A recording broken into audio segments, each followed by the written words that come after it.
So far what we have done is we've sort of writing this equation abstractly. Okay.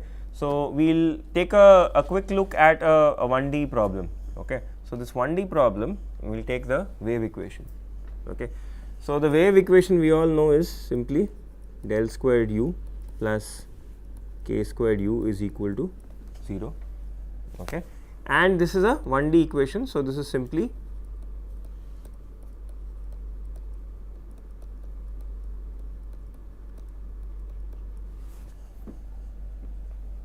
okay. So right now we won't go into actually solving the system of equations, because I want to tell you a little bit, give you an example of a boundary condition. So far we have not spoken about boundary conditions, right. So this is a 1D problem.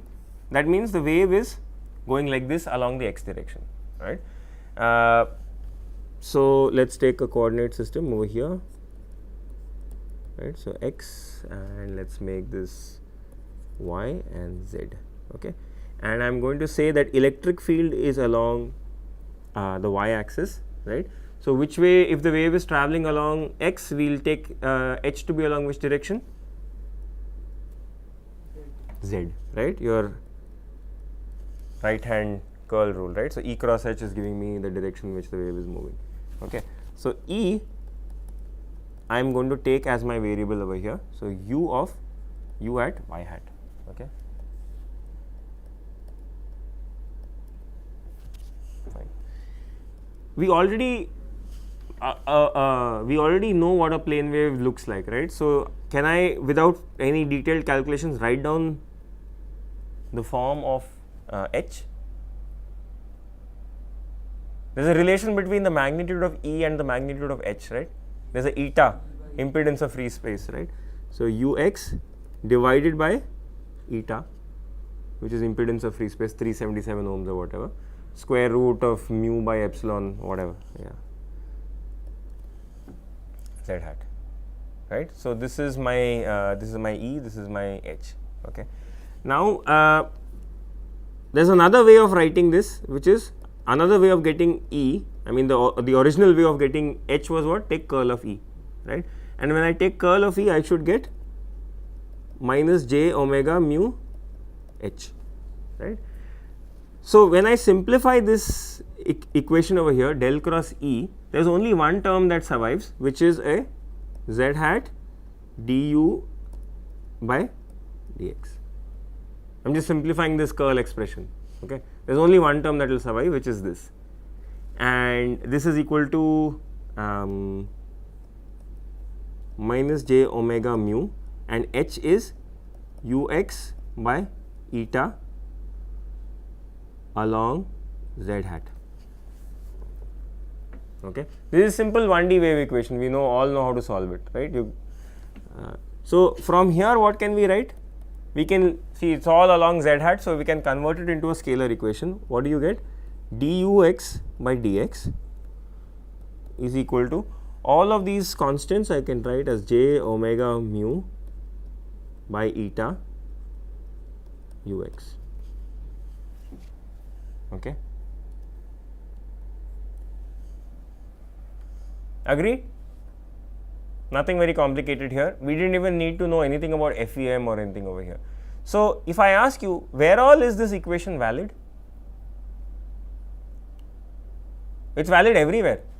Take any point x, this equation should be valid, because basically it is giving me the relation between E and H, right. If you look at the basic meaning of this equation is that the ratio of E to H should be eta. That's all. Now this actually turns out to be a boundary condition, because let's say that I want to get a wave equation, the solution to the wave equation, now not in free space, but I have a, let's say, a block of glass over here. My wave is traveling like this.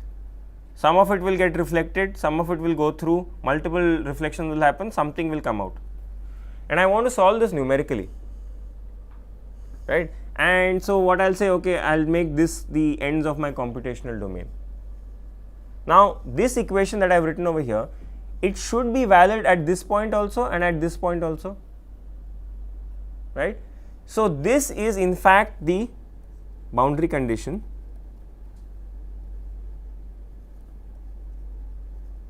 on yeah, it's a boundary condition. I should not write boundary condition on boundary, it is a boundary condition, right. Now, you have seen so far in previous courses, you have seen Dirichlet boundary conditions. What do Dirichlet boundary conditions say?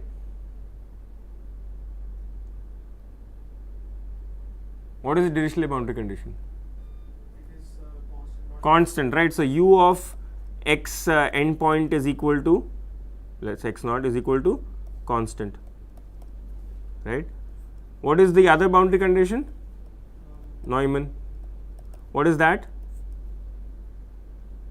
Derivative is constant.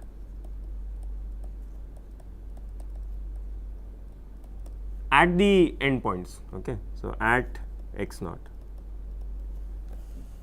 What does this boundary condition look like? Is it Dirichlet? Is it Neumann? If you want, you can rewrite this as d by dx ux plus j omega mu eta ux is equal to 0 at boundary. Is it a Neumann boundary condition? Neumann boundary conditions would mean that this term is constant, but this, if I can also call it a Dirichlet boundary condition, because if I look at this term, so in fact this is neither of the two. This is a third kind of boundary condition. It's called a Robin boundary condition. Some people call it another set of people call it a impedance boundary condition, and another set of people will call it a yeah, okay, there are many names, Sommerfeld, some people call it radiation boundary,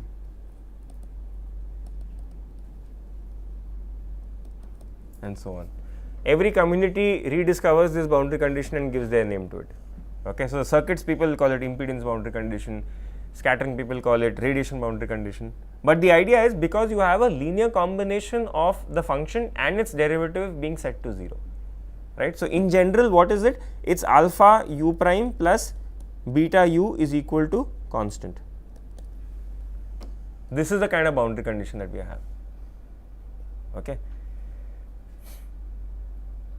So, you notice, if you recall over here, this in the weak form, the endpoints term has a du by dx, right.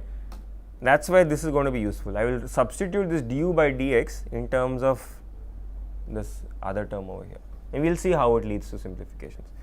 So, when we will continue subsequently with trying to solve this equation using the FEM framework. Okay. Clear so far?